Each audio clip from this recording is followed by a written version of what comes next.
नमस्कार दर्शकबिन, हार्दिक स्वागत छ तपाईहरू सम्पूर्णलाई सपना अनलाइन टिभीमा। अहिलेसम्म तपाईले सब्स्क्राइब गर्नुभएको छैन, तपाईँ नयाँ हुनुहुन्छ भने हाम्रो च्यानललाई सब्स्क्राइब गरी छेउमा रहेको बेल आइकनलाई दबाई अलमा क्लिक गर्न नबिर्सनुहोला। आउनु सब सुरु गरौँ मुख्य समाचारबाट। कोदालोले हानेर श्रीमतीको हत्या गर्ने पक्राउ, आजबाट अन्तर्राष्ट्रिय उडान सुरु। देउवालाई प्रधानमन्त्री बनाउन आदेश दिन सक्ने, 5 वर्षीय भतिजीलाई जबरजस्ती करणी गरेको अभियोगमा काका पक्राउ। शिक्षकलाई हत्या गरी बेपत्ता बनाउने सार्वजनिक। सम्पादकसँग देउवाले भने संवैधानिक अधिकार र लोकतन्त्र रक्षाका लागि सर्वोच्च पुग्यौं। अब सुन्नुहोस् पुरा समाचार। नेपाली कांग्रेसका सभापति शेरबहादुर देउवाले संवैधानिक अधिकार र लोकतन्त्र रक्षाका लागि सर्वोच्च अदालत पुगेको बताएका छन्। आज सम्पादकहरूसँग अन्तर्क्रिया गर्दै देउवाले संविधान सभाले निर्माण गरी जारी नेपालको संविधान प्रधानमन्त्री केपी शर्मा ओलीको शासकीय अहंकार र स्वेच्छाचारी निर्णय र कामका कारण सङ्कटमा परेको बताए। प्रधानमन्त्री ओलीले असंवैधानिक रूपमा दुई पटक प्रतिनिधि सभाको विघटन गरेको बताए। कोरोना विरुद्ध पहिलो खोप लगाएका मानिसहरूका दोस्रो खोप नपाउने स्थिति सिर्जना गर्ने, बाढी पहिरो र डुबान जस्ता प्राकृतिक विपत्तिबाट जनधनको सुरक्षाका लागि कुनै पनि पूर्व तयारी नगर्ने जस्ता गैर जिम्मेवारी कार्य प्रधानमन्त्रीबाट भएको उनको भनाइ छ। आजको अन्तर्राष्ट्रिय कार्यक्रममा यहाँहरूलाई हार्दिक स्वागत छ। संविधान सभाले निर्माण गरी जारी नेपालको संविधान आज प्रधानमन्त्री केपी शर्मा ओलीको शासकीय अहंकार र स्वेच्छाचारी निर्णय र कामका कारण सङ्कटमा छ। उहाँले असंवैधानिक रूपमा दुई पटक प्रतिनिधि सभाको विघटन गर्नु भएको छ। अध्यादेश मार्फत शासन सञ्चालन गर्ने स्वतन्त्र न्यायिक तथा संवैधानिक निकाय लगायतका राज्य संयन्त्रहरूमाथि नियन्त्रण गर्ने, कोरोना महामारीबाट जनतालाई सुरक्षित तुल्याएको लागि जिम्मेवारीपूर्ण पाइला चाल्नुपर्नेमा पहिलो खोप लगाएका मानिसहरूका दोस्रो खोप नपाउने स्थिति सिर्जना गर्ने, बाढी पहिरो र डुबान जस्ता प्राकृतिक प्रकृतिबाट इन्धनको सुरक्षाका लागि कुनै पूर्व तयारी नगर्ने जस्ता गैर जिम्मेवारी कार्य प्रधानमन्त्रीबाट भएका छन्। राष्ट्रिय हितमा आँच पुग्ने किसिमका कार्यहरू भएका छन्। लोकतान्त्रिक प्रणाली र देशलाई नै सङ्कटतर्फ धकेल्ने कार्य भएको छ। यो चुनौती पार गरेर सहज संवैधानिक र राजनीतिक प्रक्रियामा राष्ट्रिय हितमा आँच पुग्ने किसिमका कार्यहरू भएका छन्। लोकतान्त्रिक प्रणाली र देशलाई नै सङ्कटतर्फ धकेल्ने कार्य भएको छ। चुनौती पार गरेर सहज संवैधानिक र राजनीतिक प्रक्रियामा अग्रसर हुन मुलुकमा नवीन सङ्घर्ष जारी छ। यो सङ्घर्ष र अभिभारा साझा अपनत्व र कर्तव्यको विषय हो। अत यसतर्फ आजको संसद समीक्षा र छलफलले योगदान गर्ने अपेक्षा गरेका छौँ। राष्ट्रपति र प्रधानमन्त्रीको मिलेमतोबाट मध्यरातमा असंवैधानिक रूपमा गरिएको प्रतिनिधि सभाको विघटनले लोकतन्त्रमाथि नै खतरा उत्पन्न गरेको छ। प्रतिनिधि सभाका बहुमत 149 संसदहरूको हस्ताक्षरसहित राष्ट्रपतिको आह्वान अनुसार हामीले प्रधानमन्त्रीका लागि दाबीसहित पेश गरेको आवेदनलाई स्वेच्छाचारी किसिमले अस्वीकार गर्दै लोकतान्त्रिक मूल्य र मान्यतामाथि नै प्रहार भएको छ। तसर्थ हामीले संवैधानिक अधिकार र लोकतन्त्रको लागि सर्वोच्च अदालतमा रिट निवेदन दिएका छौँ। हामीहरू राष्ट्रिय हितको सङ्घर्ष, नेपालको संविधान, लोकतन्त्र, संसदको रक्षा तथा जनतालाई महामारी एवं प्राकृतिक विपत्तिबाट जोगाउने उद्देश्यका साथ 5 र राजनीतिक दलको संयुक्त मोर्चाका साथ सरकारबाट मोर्चाका साथ अग्रसर छौँ। यसबाट सरकारबाट भएका कतिपय संविधान र कानुन विपरीतका अलोकतान्त्रिक कार्यहरू अदालतको निर्णयबाट रोकिएका छन्। राष्ट्रिय स्वार्थ र जनताको हितलाई सर्वोपरि राख्दै सङ्घीय लोकतान्त्रिक गणतन्त्रको कार्यान्वयन, सामाजिक न्याय, समावेशी लोकतन्त्र, कानुनी सुशासन र समृद्धिलाई नै साझा गन्तव्यका रूपमा लिएका छौँ। देशमा सिर्जना गरिएको राजनीतिक अस्थिरता तथा अन्योल समाप्त गरी नेपाली जनताको लामो र कठोर सङ्घर्ष, त्याग र बलिदानबाट प्राप्त उपलब्धिहरूको रक्षा गर्न सङ्कल्पका साथ हामीहरू राजनीतिक र कानुनी सङ्घर्षका विविध कार्यक्रमका साथ क्रियाशील छौँ। यस सन्दर्भमा आवश्यक परेका हामी जनपरिचालनको दिशातर्फ समेत अगाडि बढ्नेछौँ।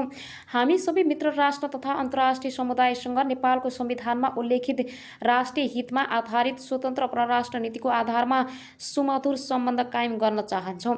नेपालको गौरव र स्वाधीनतालाई ध्यानमा राख्दै नेपालको बारेमा नेपालीहरूले नै निर्णय गर्ने कुरामा अटल विश्वासका साथ बदलिँदो विश्व परिवेशमा राष्ट्रिय हितको रक्षा लोकतान्त्रिक प्रणालीको आधारमा गर्नुपर्छ भन्ने मान्यता राख्छौँ।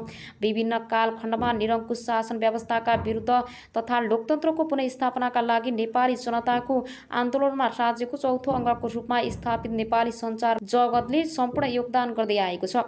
लोकतन्त्र, मानवाधिकार र प्रेम, स्वतन्त्रताको रक्षाका लागि पहरेदारको भूमिका निर्वाह गरेको छ। नेपाली सञ्चारगतको नर्फिक सक्रियताले सङ्घीय लोकतान्त्रिक गणतन्त्रमाथिका प्रहार र खतरालाई चिर्न सार्थक योगदान पुर्याउँदै आएको छ।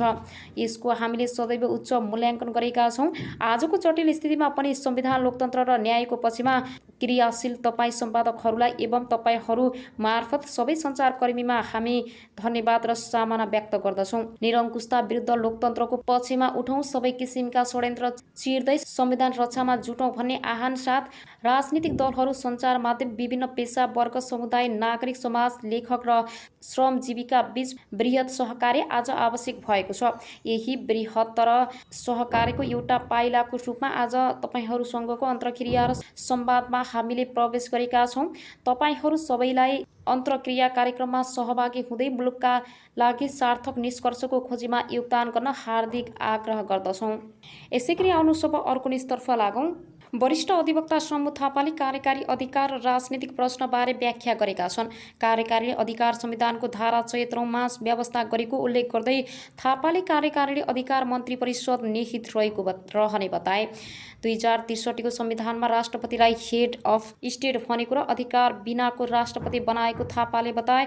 मन्त्री परिषदद्वारा वाक्क भएर 2064 जेठ 16मा राष्ट्रपति जन्मिए राजा हटे। थापाले भने धारा 76 को उपधारा 1, 2, 3, 4 ले मात्र कार्यकारी अधिकार सहितको प्रधानमन्त्री जन्माउने दावी गर्दै थापाले भने धारा 76 का अरू उपधाराले कार्यकारी जन्माउँदैनन्। विश्वासको मत पाउने आधार राष्ट्रपति एक्लैले इन्कार गर्न सक्ने अवस्था नरहेको थापाको तर्क थियो।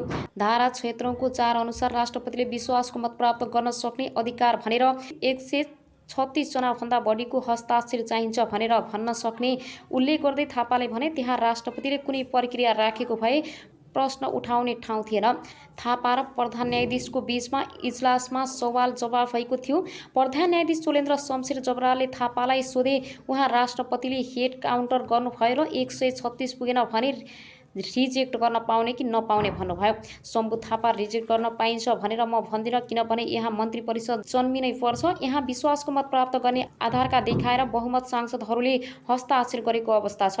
प्रधान न्यायाधीश क्षेत्र 1 ले बहुमत प्राप्त दल भनेको छ। उपधारा 3 मा गएपछि फेरि आधार उपधारा 1 कै हो, त्यसैले बहुमत नपुगे फेरि पनि राष्ट्रपतिले इन्कार गर्न पाउनुहुन्छ नि है।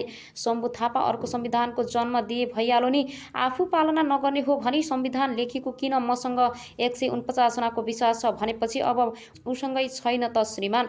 शम्भु थापाले विश्वासको मत परीक्षण गर्ने आधार संसद नै भएको दावी गरे। 149 सांसदको दावा पेश गरेपछि फेरि आधार खोज्ने तपाईँको हो आर यू राष्ट्रपतिलाई सङ्केत गर्दै थापाले भने जनताको प्रतिनिधिलाई तपाईँले सरकार बनाउनुबाट रोक्न मिल्छ। यसै गरी आउनु सब अर्को निष्तर्फ लागौँ। विपक्षी गठबन्धनले जनपरिचालनका कार्यक्रम अघि बढाउने निर्णय गरेको छ। बुधबार साँझ काङ्ग्रेस सभापति शेरबहादुर देउवाको निवास बुढानीलकण्ठमा बसेको गठबन्धनको बैठकले प्रतिगमन विरुद्ध जनपरिचालनको कार्यक्रम अगाडि बढाउने निर्णय लिएको हो। बैठकमा काङ्ग्रेस सभापति देउवा, माओवादी केन्द्रका अध्यक्ष पुष्पकमल दाहाल, एमालेका वरिष्ठ नेता माधव कुमार नेपाल, जसपाका अध्यक्ष उपेन्द्र यादव, राष्ट्रिय जनमोर्चाकी उपाध्यक्ष दुर्गा पौडेल लगायतका नेताहरू उपस्थित थिए। काङ्ग्रेस महामन्त्री पूर्णबहादुर खड्काका बैठकमा सामाजिक दूरी कायम गरी विरोध कार्यक्रम गर्नेबारे सैद्धान्तिक छलफल भएको छ। संविधान, लोकतन्त्र र राष्ट्रियताका पक्षमा जनपरिचालनका कार्यक्रम अन्तर्गत बिहिबार गठबन्धन सम्बद्ध विद्यार्थी सङ्गठनले विरोध प्रदर्शन गर्न लागेको खड्काले रातो पार्टीलाई जानकारी दिए। दोस्रो लहरको कोरोना सङ्क्रमण घट्दै गएकाले स्वास्थ्य मापदण्डलाई ख्याल गर्दै विरोधका कार्यक्रम अगाडि बढाउने गठबन्धनले निष्कर्ष निकालेको उनको भनाइ छ।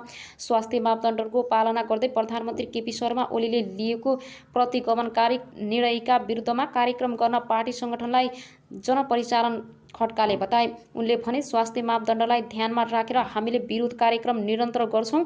बाढी पहिरोबाट क्षति भएका ठाउँमा राहत र सहयोगको कार्यक्रमका लागि सङ्गठन परिचालन गरिनेछ। सर्वोच्च अदालतको संवैधानिक इजलासमा प्रतिनिधि सभा विघटनको मुद्दामा अन्तिम सुनवाई चलिरहेको बेला सङ्गठनले आफ्नो पक्षमा फैसला गराउने उद्देश्यले विरोधमा उत्रिने निर्णय गरेको देखिन्छ। प्रधानमन्त्री ओलीले बहुमतको सरकार चलाउन नसक्ने परिस्थितिमा राष्ट्रपति विद्यादेवी भण्डारीले संविधानको धारा 76 को उपधारा 4 अनुसार सरकार गठनका लागि आह्वान गरेकी थिइन्। राष्ट्रपति भण्डारीले दिएको 12 घण्टाको समय सीमाभित्र विपक्षी गठबन्धनले 149 सांसदको हस्ताक्षर बहुमतसहित सरकार गठनका लागि काङ्ग्रेस सभापति देउवालाई प्रधानमन्त्रीका रूपमा प्रस्तुत गरेर दाबी पेश गरेको थियो।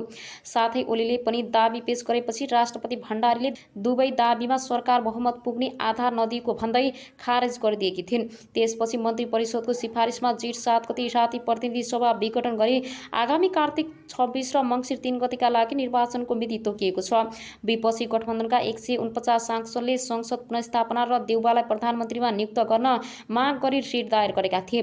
देउवाको दाबी खारेज र संसद विघटनका विरुद्धमा सर्वोच्चमा न्यायिक सुनवाई भइरहेको छ।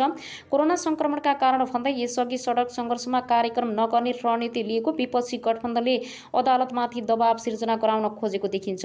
यस्तै गठबन्धनको बैठकमा प्रदेश 2 र गण्डकी प्रदेश सरकारलाई पूर्णता दिँदै गठबन्धनलाई अझै मजबुत बनाउने निर्णय भएको खड्काले बताए।